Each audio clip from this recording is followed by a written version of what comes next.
का ध्यान देंगे। समास क्या है? समास शब्द का अर्थ है संक्षेप। जब दो या दो से अधिक शब्दों को मिलाकर एक शब्द बनाते हैं उसको कहते हैं समास।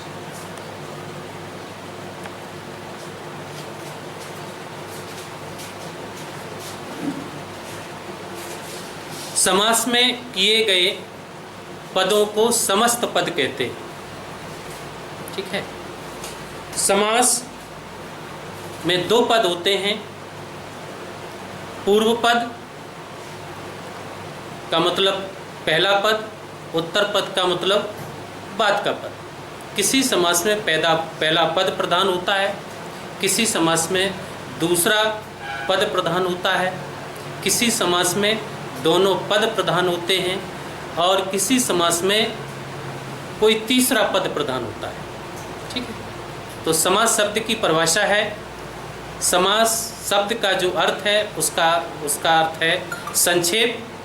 जब दो या दो से अधिक शब्दों को हम एक शब्द में लिखते हैं उस क्रिया को समास कहते हैं, और दोनों पदों को मिलाकर जो समास बनाते हैं उसको समस्त पद कहते हैं।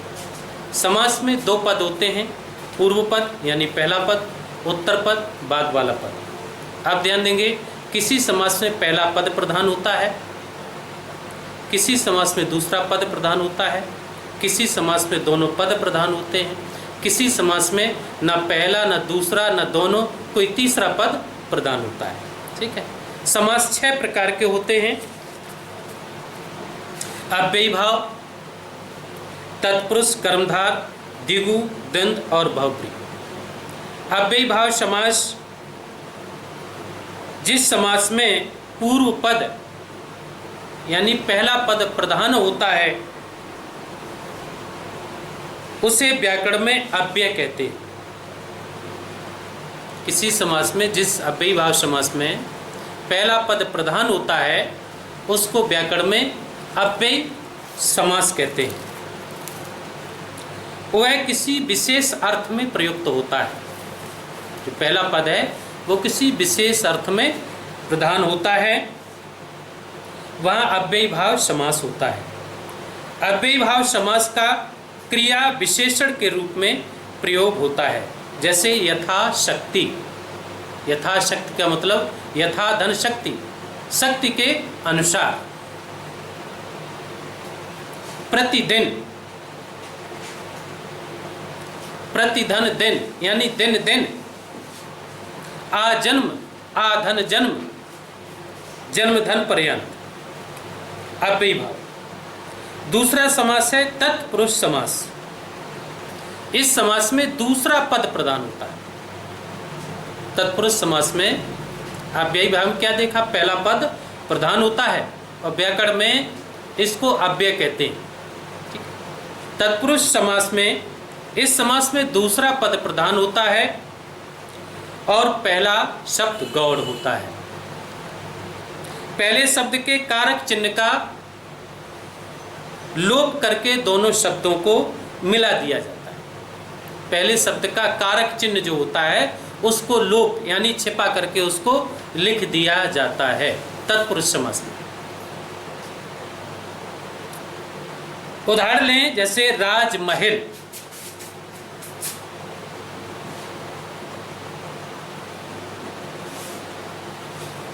ये यहां लिख दिया गया, लेकिन इसमें कारक चिन्ह क्या लोप है?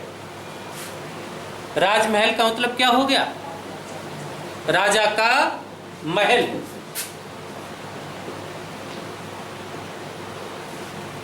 राजा का महल। तो इसमें कारक शब्द, कारक चिन्ह का लोप करके सीधा लिख दिया गया राजमहल। समझ गए? तो इसमें कारकों का और कारक विभक्ति के आधार पर ये चलता है, प्रथमा, द्वितीया, तृतीय, चतुर्थी, षष्ठी में, है ना। तो अब पहली विभक्ति में होती है कर्म तत्पुरुष। इसमें कर्म कारक के चिन्ह के को का लोप होता है। किस शब्द का? को का लोप होता है। जैसे स्वर्ग प्राप्त, स्वर्ग को प्राप्त। द्वितीय विभक्ति में आता है करण तत्पुरुष। इसमें कारक के चिन्ह से का लोप होता है, से का। प्रथमा कर्ता को द्वितीय करण तत्पुरुष से का लोप होता है, जैसे सूरकृति, सूरकृति, सूर से कृति। तीसरा संप्रंत तत्पुरुष, इसमें के लिए का लोप रहता है, जैसे नाट्यशाला, नाट्य के लिए शाला।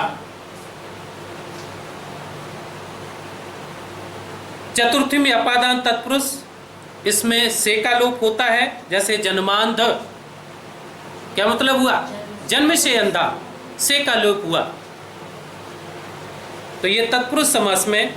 पंचमी व्यक्ति में संबंधित तर्स में, इसमें का, की, के, ना, नी, रे का लोप होता है। ठीक है, जैसे देवपुत्र, देवता का पुत्र। राजपुत्र, राजा का पुत्र। विचाराधीन, विचार के अधीन। ठीक है। सूर्योदय, सूर्य का उदय। तो इसमें का, की, के, ना, नी, रे इत्यादि कारक चिन्हों का लोप होता है।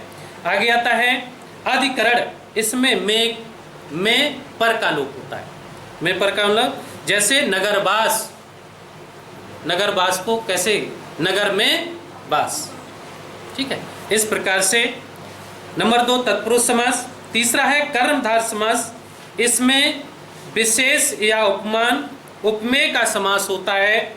इसमें पहला शब्द विशेषण, दूसरा विशेष होता है।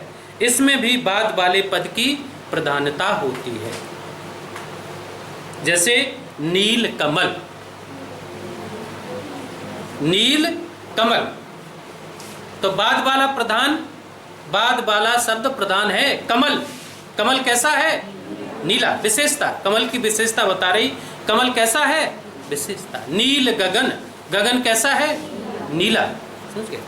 तो इसमें आगे आता है द्विगु समास। इसमें क्या होता है? पहला पद संख्यावाची होता है, पहला पद संख्यावाची होता है और बाद वाला पद प्रधान होता है, वह द्विगु समास होता है।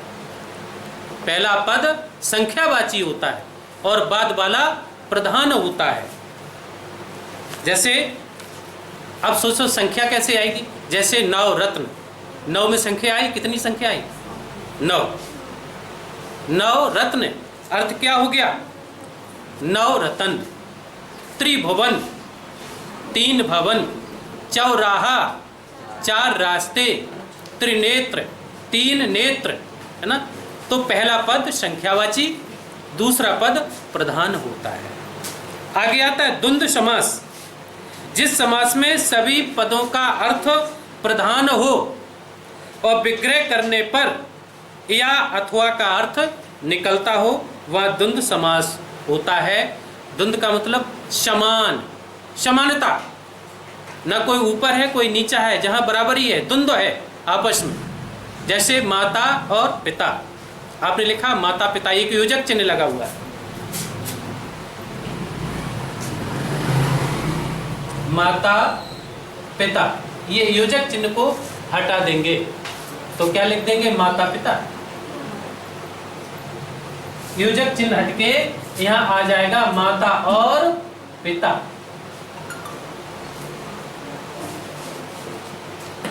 भाई बहन, दिन रात, बीच में योजक चिन्ह, योजक चिन्ह को हटाकर और लिख जाएगा। तो जहाँ समानता होती है, द्वंद्व होता है, वहाँ द्वंद्व समास। आगे आता है बहुब्री।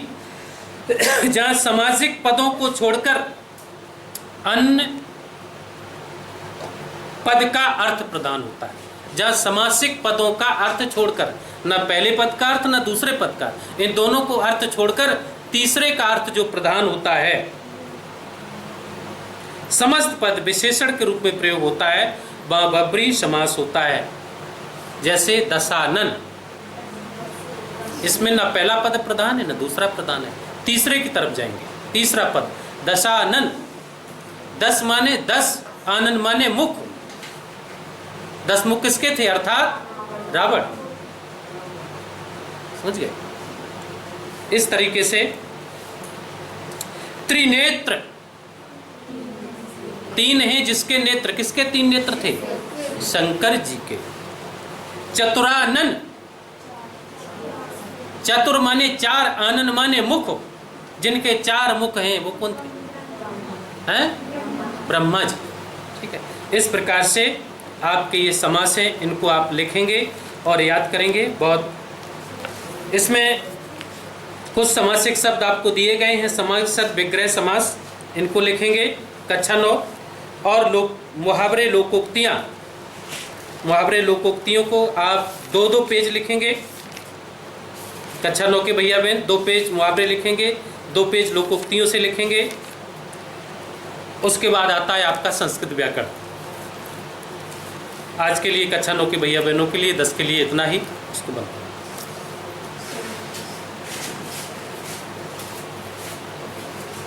अब्दुल जी बंद करो इसको, कैमरा बंद करिए।